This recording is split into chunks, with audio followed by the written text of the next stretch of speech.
Well, in the news again this week, we talked about it a little bit last week, but we Mhm. are thrilled, absolutely thrilled, so thrilled. Tune into the YouTube to see how thrilled we are to be going to Destination Defender. Yay! Yay! So we're packing up the Rebelle Rally team of Jenna and Liza, shipping the car out there. As well as them, we're actually packing them in custom-made road cases, and those will go inside the car. And then the car will take a 2.5-week journey to New York. We have some peanuts and a little bit of water, I think, in those cases, possibly. I don't think we've confirmed that, but whatever. And we will unpack everyone on the other side, and you and I will be doing some fabulous live podcasts. Anything can happen. Literally Absolutely anything can happen. Live podcasting with yet to be named guests. Yes. Yeah. Live from Destination Defender in New York. Do you know it's called Oz Farm because it was apparently used in the production of The Wizard of Oz? I did not know that. Yeah, apparently it was. I'm not sure. Abigail did some research, and apparently it is somehow associated. There's like the Dorothy Barn and some of these things. So it is, in fact, Wizard of Oz themed, which all good Land Rover events should be. It looks, it's beautiful. Like, it's an incredible place to get married. And I believe Ike and I may, we might get married live on air. Who knows? To people, to each other, to, I don't know, a Defender. In these days, anything can happen. Anything can happen. Anything. It's live. So it's live. Literally this anything. This place can is in black and white, right? It is. It's all black and white. Well, it's black and white until the tornado hits, and then everything will be in color after that. So, yeah. So it's gonna be great. There's the Rebelle team is gonna set up some fantastic lectures. There may be a orienteering activity that you can take part demonstration. in. A little getting lost in the woods in the Oz farm. That'll be great. And then we're gonna do some live show with as you said, some yet to be announced, but the guests that they have floated, big names. It's huge names. High quality celebrity individuals. Absolutely. And so we're looking very forward to that. So if you haven't gotten your tickets or passes or glamping passes or regular camping passes, there's still some of that stuff available. Destination Defender on the internet, I assume. And that is, it's the 12th and 13th. Is it not? Is that what it is? I believe so. And I should mention this. Free admission to Series and Classic Defender owners. That's exactly right. Yes, if you have a classic Defender and a Series or a Series Defender or Series Land Rover, rather, you get free admission. I think they're hedging their bets there because I do believe it has to come in under its own power, I think is the catch. I think the other catch is you actually have to surrender it to them in exchange for the tickets. That's exactly right. In many cases, you're probably making money on that deal. I'm just saying. I know a few folks that you'd probably make money on that series car. It's a great way to get rid of it. You don't have to pay to scrap it. Yeah. So, but it's going to be a good time. There, JLR has been awesome. And Jeff and the gang there have been fantastic to work with, and we got some fun stuff planned. Oh boy, it's going to be it's going to be a lot of fun. So we're looking forward to that. So if you are on the East Coast and you are not doing anything the weekend of the 12th and 13th, or hey, even if you are doing something, I guarantee you it's not going to be as much fun as seeing Ike and I trying to compass navigate around the woods at the Oz farm. So come on out and enjoy that. We'll have, of course, as we always do, stickers and fantastic giveaways and things like that. I will also be bringing my jerry can of spare compass fluid. That's exactly right. So if you need a little top up on your compass, Ike is your man. And we're thrilled to announce that the Rebelle Rally Team Defender stickers are available now on the online store. So you can head on over to underpoweredhour.com, and the wonderful Auto Nation AJ there has done his amazing illustrations as usual, and these are fantastic. A couple different sizes available. I think just the mini ones are up there right now, but in the next week or so, all of the sizes will be up there. They're clear backed, so you can stick them on your windows. You can stick them over your speedometer. You can put them wherever you feel the need for a little rally car inspiration, and we'll have some of those with us out in New York as well. So come on out and see us. It's going to be a heck of a time. So, Ike, this is, of course, our second annual, even though we didn't do the first one, but second annual spooky Halloween themed episode of the Underpowered Hour. Only the spookiest. So, Ike, I think you had an interesting, tip top tech tip about wiring gremlins. Well, do that after it's less of a tip. It's less of a tip than a tale. Ooh, spooky tale. Yeah. Oh. So Do tell. we received from a customer a Argentinian Series 1 107 station wagon. And this car was, kind of fundamentally pretty good. A lot of South American cars are, kind of hodged together. This particular one had a custom wiring harness in it. And the dashboard looked like the interior of a complicated aircraft. Many, many switches, extra gauges, dials, Yeah. And one of those Horizon things for some reason. Exactly no way. Yeah. Yeah, landing gear. Yeah. A lot of I'm gonna say needless accessories. And it had a heater, and it looked pretty tidy, this car. And it came to us because the owner had a clutch failure, which resulted in the demolishing of his furnace in his garage. He drove through the furnace in the back of his car. So it came to us for that, and then he's like, oh yeah, sometimes the lights are finicky or something. And I was like, no problem, that'll be easy to sort it out. It's not a big deal. But we didn't realize that the extent of wiring, there was probably somewhere between 37 and 42 miles of blue, only blue wiring, which were unlabeled. Yeah, that's the best way to go. You'd turn on the right turn signal and you'd hear a small child laughing in the background. We don't know exactly why, but well, it's funny you mention that, because there were a lot of gremlins like that where seemingly separate systems would interact with one somehow another. Be interrelated. Yeah. So you'd turn on the heater and the car would stop running. It was like a kill switch. You turn on the heater and the car would stop running, but the heater would turn on. In all fairness, okay, all right, okay, well, and so that was one of the things that happened. There was a lot of extra warning lamps in the dash, in addition to the stock 3 choke and oil pressure and charge lights. Usually there's 3 on a series dash. That's right. There was a number of different switches and lights that would supposedly come on when the switch was engaged to tell you that that it was in use. You didn't forget to leave it on. That circuit was on. Yeah. The problem was somehow they were all connected, and when you would operate the turn signals, all of them would blink, like 30 lights on the dash would blink on and off, and it was distracting, to say the least. I would say, that sounds slightly distracting. Yeah. So, that was one of those cars where it definitely had some spooky electrical gremlins, and it took hours to sort out I can imagine all of the circuits and, figure out where those open grounds were, and it was spooky. When do you just sort of call it a day and just replace the wiring harness at that point? Just sort of start from scratch? Yeah, I think my rule of thumb on that is frequently and often. Right. Yes. So I do regularly replace the wiring harnesses. A lot of those old trucks, they have funky stuff going on, and you really have to. You kind of have to. Yeah, you kind of have to. Not only are there electrical issues, there's a safety hazard with some of that stuff. Well, some of those little bullet connectors start to fall off, and then all of a sudden they're sitting against ground somewhere, and then they're, I agree. But and when the wiring harness itself starts to deteriorate, the repairs aren't necessarily time well spent. Yeah. But some of that equipment he wanted to keep.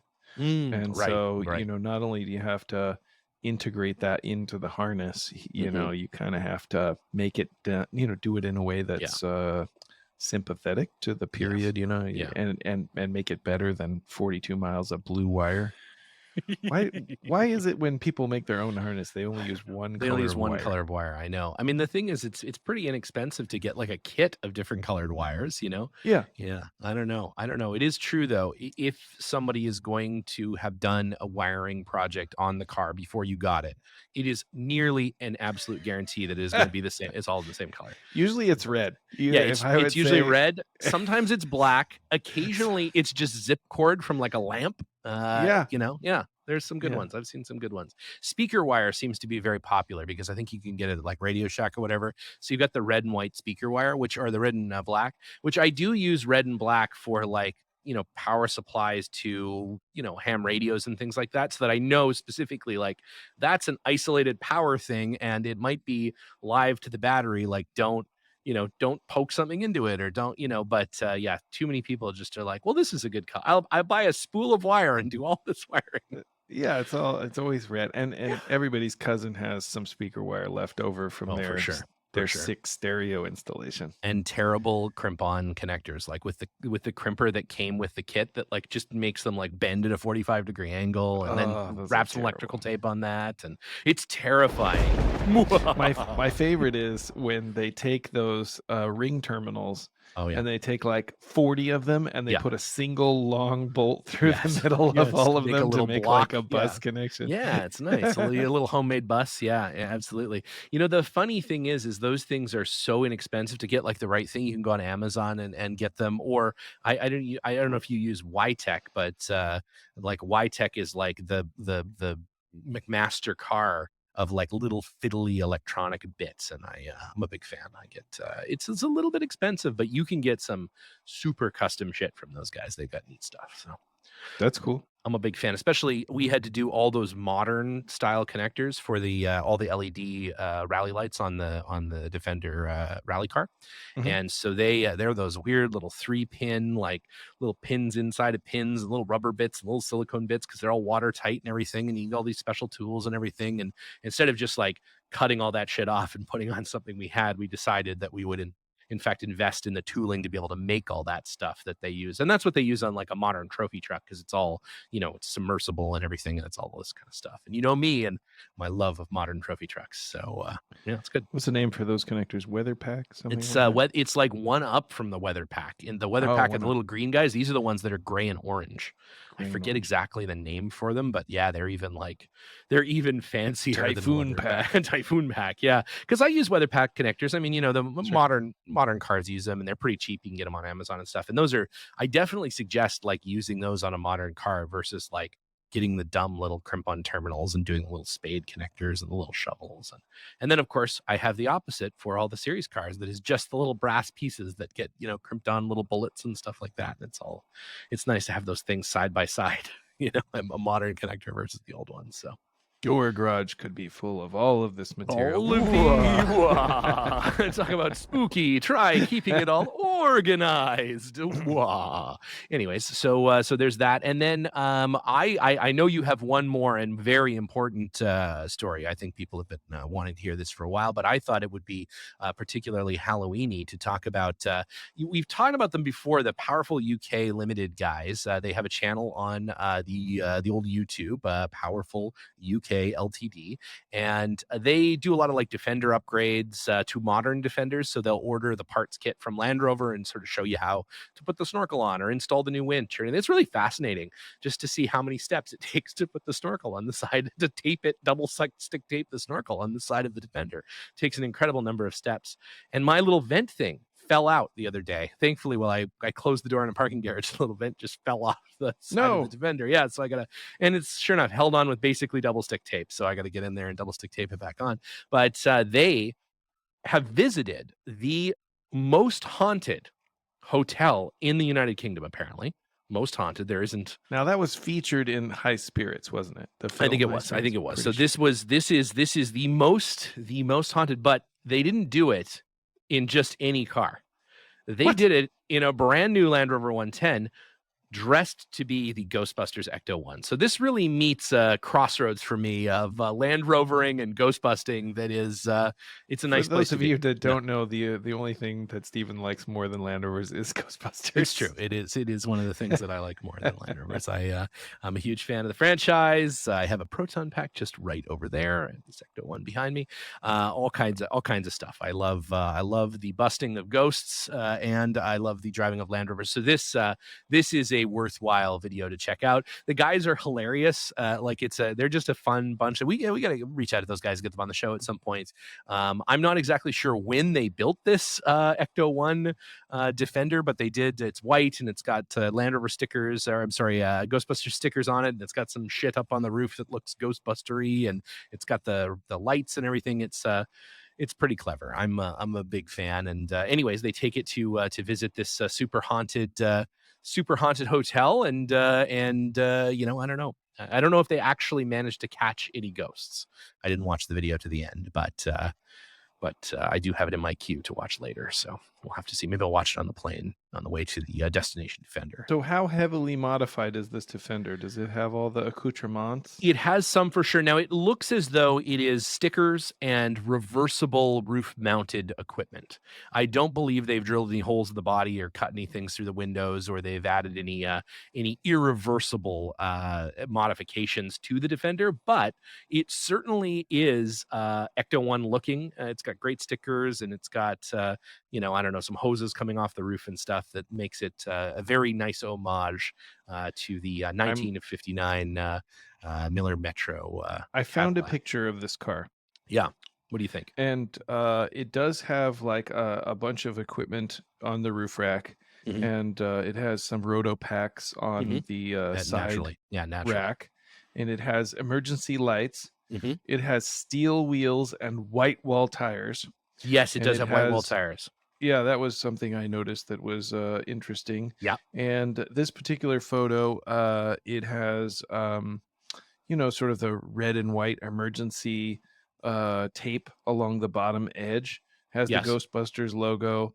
And in this picture, it has a sheep in the back seat. Yes. So part of this video is also fitting a sheep into the car, into the back load space of the Defender. Again, I skimmed the video quickly. How is that related? How is that related?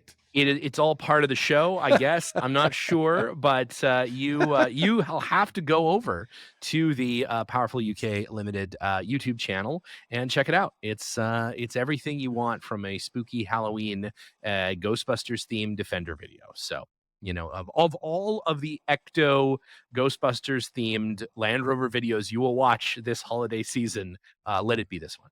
Let this one make sure you slip it in. So, Ike, for the feature presentation, the spooky story of the year, if you will, turn down the lights on your dashboard and drop the landing gear or whatever in your Series 3 and snuggle up to your podcast devices, ladies and gentlemen, as Ike Goss regales you with a tale of terrifying semi Land Rover adjacent spookiness.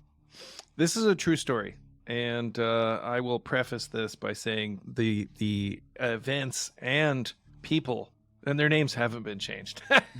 No, this is 100% are factual. These individuals did exist, and this did happen to me, right? Not specifically to me, but thank God. In my community, it happened in my community. So when I was in high school many years ago, there was a girl in one of my 1867 when I was in high school. There was a girl in my Latin class, and her father had a Land Rover, and I also had a Series 2A 88 diesel, and he had two Land Rovers, a white NAS Defender 110. Nice. And a white Range Rover Classic. He had both of those cars. That's a great set. And so I would periodically see him and, interact with him. He'd be picking up his daughter from school. He would be, driving around. He would be at the almost every day. We'd see him or about his wife, the town and his variety of Land Rovers.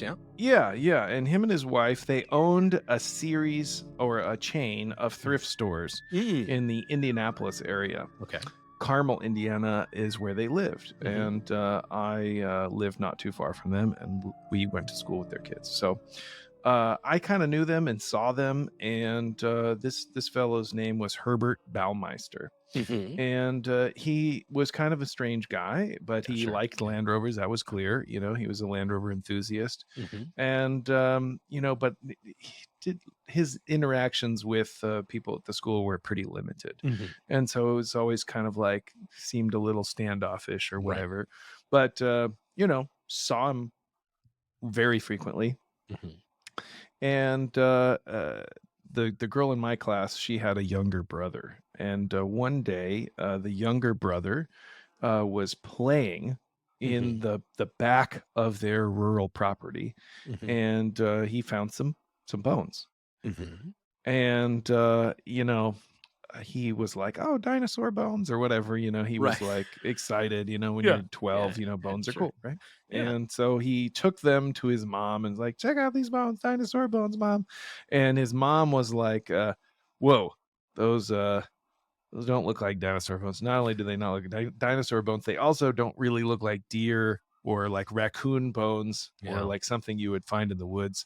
You know, Mm. those look pretty much like human bones." Yeah. Human bones. Yeah. And so she called the authorities, she called the As you police, do. and the Yeah. police came out and they were like, "Those do look like human bones."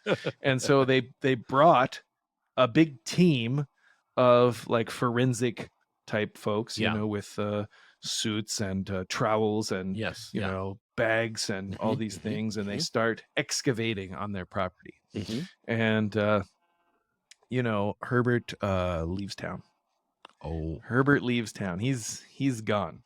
So Mhm. obviously, suspicion immediately falls on Yeah. That is Mr. that Baumeister. is a little suspicious. Yeah. Yeah, a little suspicious, right? Uh-huh. And so the police immediately find like the remains of several people, Right. and then they continue digging. Like they expand their search area, and before long there's like trucks, and there's like dozens and dozens of forensic investigators, and they end up finding the complete remains, I think, of 13 people, Oh and the boy. partial remains of like 17 others, like a lot. Yeah. A I don't know lot. if those numbers are exactly accurate, but Right. a But. lot of people, like more than a dozen people.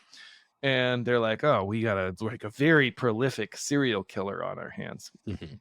And like this starts to disseminate out into the community, and like you can imagine, at your high school, when one of the parents turns out to be a legit serial Serial killer, killer. Yeah. like or even if it's suspected, it's just Yeah. like Yeah. that sort of news spreads like wildfire. And well, it Mhm. should, Yeah. like Yeah. you just can't have a No. community with a No. serial killer in No. it. No. So they find all these remains, and there's a manhunt Mhm. for Mr. Baumeister, and they're Mhm. they're Mhm. looking for him. And turns out he drives his Range Rover. I believe he drove the Range Rover up to Canada, Mhm. and he had filmed a lot of his atrocities. He had filmed Oh no. the killings of people, and he had all of the tapes, and he burned all the tapes and killed himself in his Range Rover In the by this Range lake. Rover? I believe he Oh he did. boy. Like Oh I said, boy. Yeah. I believe that's what happened. So they didn't actually ever catch him. He kind of got away. Kind of got Kind away I with mean, it, after a kind of, fashion. Yeah. Yeah. after a Kind of. Yeah. fashion. Yeah. He never faced his accusers or faced justice or faced the law or whatever. But yeah, he definitely got his comeuppance, because they were hot on his trail. So it turns out that Mhm. Mr. Baumeister, for several years, had been driving around the belt lines of Midwestern cities, Mhm. targeting homosexual runaways. And Oh. then he would take them back to his rural property and kill them, rape them, and burn their corpses in like behind his pool house or something. Yeah. Yeah. Not Yeah. necessarily in that order Right. either. Yeah. Yeah. But yeah, he was sure a twisted guy, and Wow. definitely the all-time craziest Land Rover owner story I have ever encountered. And that, that probably should have turned me off to Land Rovers altogether. Yeah. In fact, though, you doubled or tripled down. So, yeah. I also don't know. And people have asked me this when I've told them that story. I don't know what number that Defender is. So I'm sure floating out there is this corpse wagon Defender that's definitely got more than electrical gremlins. It's super full haunted. on haunted. Absolutely haunted. Yeah. That thing has definitely been used to transport there you go. corpses. Oh yeah, I was gonna say. I mean, somebody may have been murdered in it, or several people may have been murdered in it. Yeah, there's some celebrities that have NAS Defender 110s, and I'm just like, I'm secretly hoping that it's one of those. Oprah's got the serial killer. Oprah's got the serial killer 110 or something like that. But it's out there somewhere probably, and just waiting silently to kill again. It might be. It wasn't him the whole time. It wasn't him the whole time. Land Rover. It was the NAS Defender. Yeah. I was gonna say the fire in the Range Rover. Do we know he set it, or that it was the Range Rover that just set itself I don't know on if the fire? Range Rover actually burned, honestly. I know he set fire to the tapes, but I don't know if he incinerated the Range Rover as well. So the Range Rover might also be out there somewhere, also haunted. Maybe in Canada. Wow. That's my spooky Land Rover serial killer story. And again, that's true. You can look up Herbert Baumeister. They did a Discovery Channel special on that guy. Nice. The Secret Life of a Serial Killer. Obviously, his family had no idea that this had happened. And were the Land Rovers featured at all in the Discovery documentary, or did they? I never watched it. Oh, really? I never watched it. I lived it, so I never watched it. Yeah, you didn't have to live it. Are you featured in the documentary? Are you played by a young Joaquin Phoenix in the documentary? Potentially. Maybe. Yeah. Wow. That is quite the story. That is a spooky Land Rover story. I mean, it's not very often that you just chillax with a serial killer. And it's funny. I've only been inspired not to collect Land Rovers by a serial killer, but to just eat people's faces. That's the only thing that's ever. They are tasty. But other than that, that's why cats start there when you die in your home with cats. They do. It is the start with the tastiest. face. Well, beef cheeks, they're big in the UK, like the beef cheeks, human cheeks, right? Maybe. Well, that is definitely a spooky story, and it's great. It's just crazy that it's a wild story. It's a wild story. It's actually true. And this next little clip, not quite as spooky, but I feel like it's apt for this episode. This is Stuck in Customs. More terrifying, especially lately than things stuck in customs. Not only few things are as terrifying as spending a bunch of money on a vehicle overseas, unless it's the possibility of your own government seizing that vehicle and crushing it into a cube, and then charging you for the storage of that cube. Yes, much like a tyrannical regime will shoot a family member and then bill the rest of the family for the bullet. The U.S. government will crush your Defender, and then do they send you? Do you get the cube when you're done? Like, will they send it? No, you don't. No, they just throw it away, and you have to pay for it. No, they don't throw it away. They sell it. They sell it to keep the money. Yeah. So exactly. My friend recently imported a Defender 110, a completely, absolutely 100% legal 97 110. For those of you that don't know, there's a 25-year rule. You can't easily import a car that's newer than 25 years. That's right. Government will tell you that's because vehicles that are newer than 25 years don't meet EPA and DOT specifications, and therefore they are clean, unsafe and unclean. However, you can perfectly legally import vehicles older than 25 years, which are far more unsafe and far dirtier. Yeah, that's exactly. No problem. That's no problem at all. That's no problem at all. Yeah. So my friend Steve, he wants to import a 300 TDI Defender 110, which is a great vintage of Defender. Yep. And he finds one in Spain, and it's a good example. It's like one owner, original paint, really good, fundamentally nice car. So he ships it on a boat, comes, takes a few months. He does a roll-on, roll-off situation. Yep. And he drives down from Reno with me. To LA to pick up this Defender. Yeah. And the boat's coming in, everything's, clear. except everything isn't cleared. He Whoa. gets there. Yeah, he gets to LA, and the port informs him that there is a special inspection on his vehicle, Mhm. and its release is delayed. And so he's like sitting in LA. He's waiting for this car to be released so he can drive it back to Reno. Coincidentally, doesn't And have his wallet or any ID. yeah, he might have left those in my car. So so he waits and he waits, and finally he has to go back because he's got to work. He's got Yeah, a job, yeah, got and a he has to job, work. yeah. He can't wait forever. That's right. And so customs tells him, we'll tell you when it's ready, but it's gonna be a while. And so he finally gets a notice that his car has been released. And so he flies back from Reno to LA, Mhm. picks up the car, and customs has dismantled parts of the car looking for contraband or something, Oh, right. drugs, I'm Yeah, not sure yeah, yeah. what, Sure. foreign military technology that's Right, been stored right. in the footwell of this Land Yes, of Rover. this 300 TDI Defender. Yeah, yeah, Yeah. it's So common, so common. That's, yeah. so these experts in supposedly imports and Of contraband that course. work Yes, of for course. our Of Customs and course. Border Yes. Protection, they have removed the floors of his Defender 110. And if you're familiar with the construction of a Defender 110, It's a you know that you piece of can sheet metal. Yeah. see the bottom of the floor Right. and the top of the floor Yes. by just looking. You Yeah, don't just have looking to under the car. Yeah, you don't have to do you anything. don't Yeah, have yeah, to take yeah. it all apart. So the floors were removed from the car when he can literally see the ground,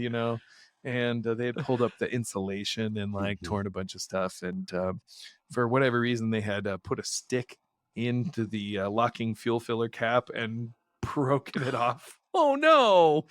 Yeah. So That just seems like some freelance so it's asshole going just on a there. little Yeah, disappointing to yeah, get that this is car that you've bad. been waiting for months on, spent Yeah, a lot of money on, to yeah.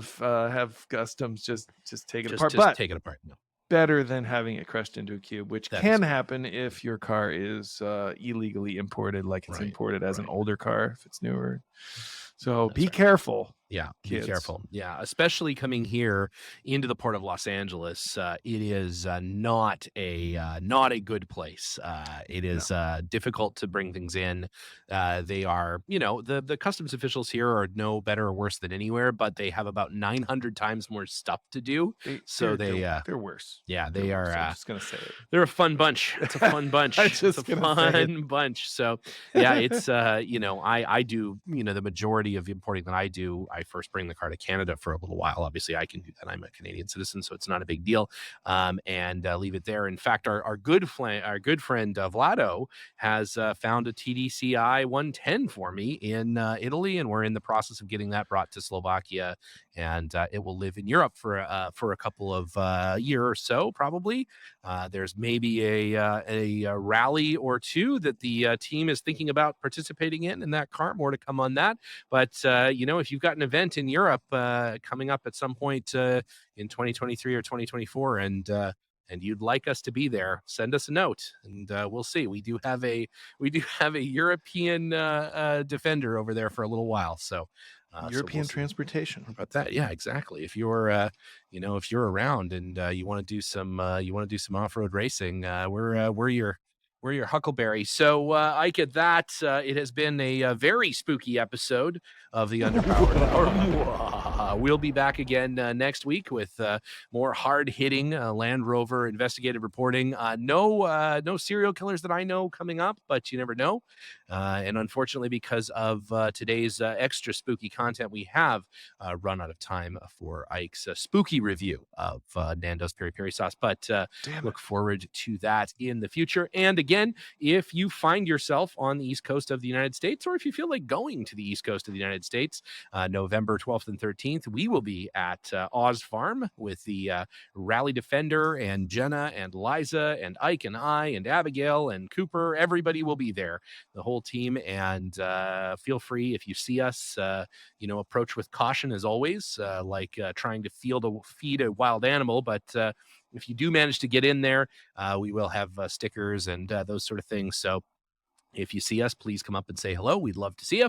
And if you'd like to get some of those stickers, but you can't make it to the Oz Farm, made popular, of course, by the film, I guess somehow we'll get more information on that. But you can always head over to underpoweredhour.com and check out the online store. We have very few t-shirts left now. We're basically out of t-shirts, so we're in the planning phase for next year's merchandise extravaganza. We're going to have some special holiday stuff coming up here in the next couple of weeks. So get ready for that. Maybe an Tiny Ike Christmas sweaters. I don't know. I've had the request, but we're looking into it. It's being evaluated. Maybe Tiny Ike socks. We'll see what we can do. But at any rate, that's it for this week. So Ike, as always, thanks, and keep it spooky, my friend. All right, man. Take it easy. See you, Steven.